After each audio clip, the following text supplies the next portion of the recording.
all of the things we talked about when I was, your on-air co-worker, all those things have happened, and people don't either care or they didn't listen or whatever. It doesn't matter. Other things that we talked about and other things that we're now seeing are going to happen. The dollar is not going to last. So what does the world look like? We have two ways to go. We can either tear each other apart, or we can see that world that Amazon was talking about last night on 60 Minutes, where literally the sky is the limit. Everything is about to change. When you look at the state of the economy, Obamacare, the disaster, the rise in the ever-growing government, deficits, debt, doubling of the people on welfare, what do you think in the privacy? I know you spend a lot of time reading, and you now have become a student of history. What do you think privately is going to happen to this country? I think that we are in trouble. Yeah, and I think that we are in a situation that we will either rise to the occasion and be our best selves. I saw something that happened over the weekend, Sean, a poll that came out. I know you must have talked about it today. 70% of Americans don't trust each other. They think only 30% of this country you can trust.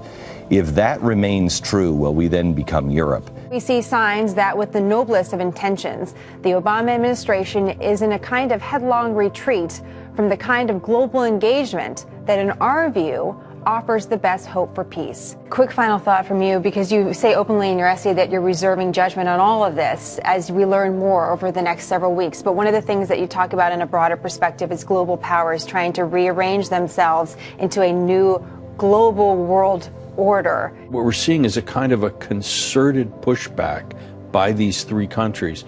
I think we have to watch it carefully to see whether, in fact, this is the opening of a new moment in international history. Very interesting. Wazir. Whether, in fact, this is the opening of a new moment in international history. New mystery surrounding One World Trade Center. For about a year, New Yorkers have reported hearing an eerie sound coming from the newly constructed building. They call it haunting, and it's got a lot of people talking. Rick Leventhal joins us now. So, Rick, you went down there. You did some investigative work. What did you learn? Well, there's clearly a noise. It's not clear exactly where it's coming from. It can create a sound that some are calling eerie, haunting, even moaning. The whistling was first reported by the Tribeca citizen on the day after Thanksgiving. A man who lives a couple blocks from the almost completed One World Trade Tower wrote a local paper and said he first heard the sound during Hurricane Sandy last year and assumed it would be eliminated when the building's framework was finished and the windows installed. Well, then last week in the middle of the night, the neighbor says the tower began whistling again with a slightly different two-toned cry, calling it unmistakable and very chilling. So here it is, and you can judge for yourself.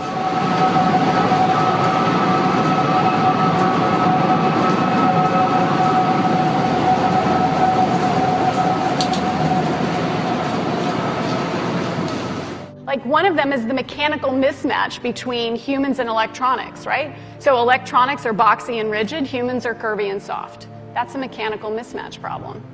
Well, a researcher at the University of Illinois, his name is Dr. Rogers, what he did is he founded a company and they started making electronic tattoos. So I'm wearing one here on my arm. Do we have a camera to get a... This is a developmental system made by MC10, and it has an antenna and some sensors embedded in it. And what we plan to do is work with them to advance a tattoo that could be used for authentication. Now, it may be true that 10 to 20-year-olds don't want to wear a watch on their wrist, but you can be sure that they'll be far more interested in wearing an electronic tattoo, if only to piss off their parents. That's something that you wear, but you could also imagine including authentication in just your daily habits. So I take a vitamin every morning. What if I could take vitamin authentication? What? Vitamin authentication. Look, I have one right here. Well, here, I'll let you hold it. Would you like to hold it? I'll hold it. Okay. So this... You guys see it? This pill has a small chip inside of it with a switch. And they power it up, and the switch goes on and off. and it creates an 18-bit ECG-like signal in your body, and essentially your entire body becomes your authentication token. Yes, this is true. Okay? Okay, but... Okay, so wait. So it's really true. So what this means is that becomes my first superpower. I really want this superpower. It means that my arms are like wires, my hands are like alligator clips. When I touch my phone, my computer, my door, my car, I'm authenticated in. First superpower. Like, I want that. This is FDA cleared? So here's the thing. This